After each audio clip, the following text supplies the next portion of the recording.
এই তুমি কাকে কাজের মেয়ে খুঁজে দিতে বলেছো? সে সবসময় দুটো তিনটে করে আসে, সকালে একবার, দুপুরে একবার, রাতে একবার, সন্ধ্যেবেলা একবার আসছে। সে এসে বলছে ও মাসি আমাকে একটু পাঠিয়েছে।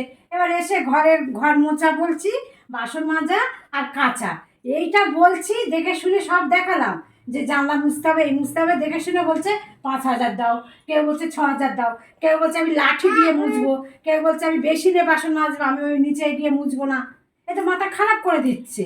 এবার জেনে শুনে তারপরে পরের দিনকে বলছে হ্যাঁ সকালবেলা এখান দিয়ে যাবো, জানিয়ে দেবো। সে আর জানায় না। এবার আমি কি করবো? তুই একে তাকে আবুল তাবুল একে যাকে পাচ্ছে তাকে বলে দিয়েছে, আর হুড়িয়ে কাজের লোক আসছে, হুড়িয়ে কাজের লোক আসছে। আর তার ঠিকঠাক একটা কথাবার্তারা বলে না, কিচ্ছু না।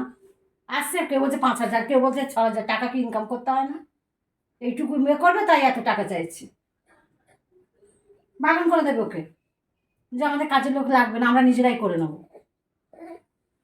ভালো করলে মন্দ, এদিকে বলছে আমি খেটে খেটে মরে যাচ্ছি, কে কাজ করবে, আর এদিকে ভালো করতে গেলে মন্দ হয়ে গেল। দরকার নেই, আমি বলে দেবো যে কাজের লোক আর লাগবে না, আমার শাশুড়ি একাই সব কাজ করবে, একাই 100।